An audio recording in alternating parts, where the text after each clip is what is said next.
রাত ১২টার পর তারেক রহমান বললেন, বিজয় নিশ্চিত করে তারপর আপনারা সবাই বাড়ি ফিরবেন।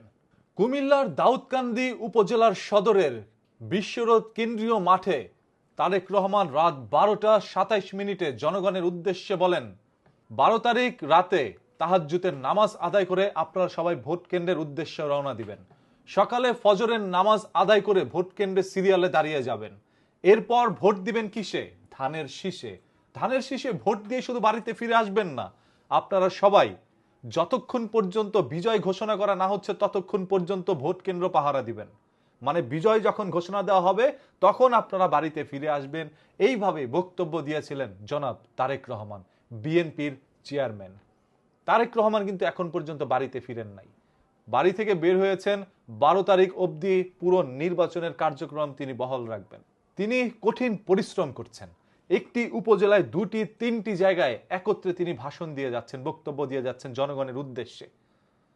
এবং দেখেছেন খুবই সাধারণভাবে একটি সাদা শার্ট এবং একটি কালো প্যান্ট ইন করা থাকে, খুব কম দামি একটি জুতো থাকে তার পায়ে। আর এই জিনিসগুলোই মানুষের দৃষ্টি আকর্ষণ করছে। তারেক রহমানের যে শার্টটি সেটা কিন্তু দেখেন আয়রন করা হচ্ছে না ঠিক মতো। শার্টটার মধ্যে দেখা যাচ্ছে ময়লাও লেগে আছে। এমন একটি শার্ট পরে একটি দলের চেয়ারম্যান সারা দিন প্রচারণা চালাচ্ছে। রাত ১২টা ১টা ২টা পর্যন্ত তিনি মানুষের উদ্দেশ্যে ভাষণ দিচ্ছেন। আর এটা আসলেই মানুষের কাছে ভালো লাগছে যে নতুন কোনো কিছু তিনি দেখতে পাচ্ছেন তার মাধ্যমে। ১২ তারিখ সারাদিন মন খুলে ভোট দিন, যাকে ইচ্ছা তাকে দিন, এটাই হবে জনগণের স্লোগান। আপনার যাকে ভাল লাগবে আপনি তাকেই ভোট দিবেন। প্রত্যেকটি দলে কিন্তু তার বিশেষ কোনো কাজ বা কার্যক্রম করবে এরকম একটি আহ্বান মানুষের সামনে গিয়ে করছেন। মানুষকে বলছেন, আশ্বাস দিচ্ছেন, আমরা যদি ক্ষমতায় আসি আমরা এটা করব, আমরা যদি ক্ষমতায় আসি আমরা ওইটা করব। তারা সব কিছুই করবে ক্ষমতায় আসলে। এটাই যদি সত্য হয় তাহলে তাদেরকে ভোট দেওয়াই প্রয়োজন। তারেক রহমান বলেছে, গত ১৫ বছর আপনারা ভোট দিতে পারেন নাই, আপনাদের ভোটের অধিকার কেড়ে নেওয়া হয়েছে।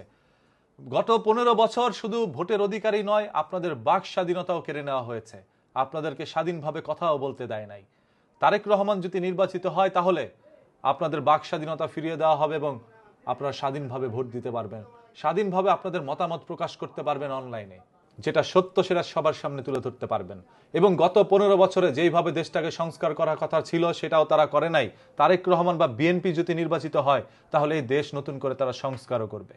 এছাড়াও ৫০ লক্ষ পরিবারের মাঝে ফ্যামিলি কার্ড বিতরণ করা হবে।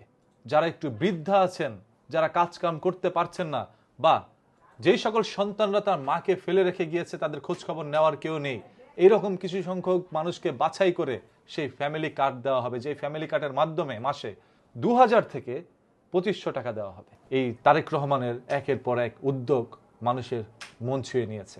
এছাড়াও কৃষি কার্ড দেওয়া হয়েছে। যে সকল কৃষকরা ঋণ পাচ্ছে না, সার কিনতে পারছে না, বীজ কিনতে পারছে না, বীজ রোপণ করার মতো সক্ষমতা তাদের নাই, তাদেরকে কৃষি কার্ডের মাধ্যমে ঋণ দেওয়া হবে। এছাড়া দেওয়া হয়েছে স্বাস্থ্য সেবা স্বাস্থ্য কার্ড, যে স্বাস্থ্য কার্ডের মাধ্যমে যারা বিনা চিকিৎসায় জীবন যাচ্ছিল সেই সকল মানুষগুলো চিকিৎসা পাবে। এই 3টি কার্ডই কিন্তু মানুষের জন্য জরুরি। সেই ছাড়া সব থেকে আগে যেটা জরুরি সেটা হচ্ছে আপনাদের সবাইকে এই দেশটাকে সংস্কার করতে হবে।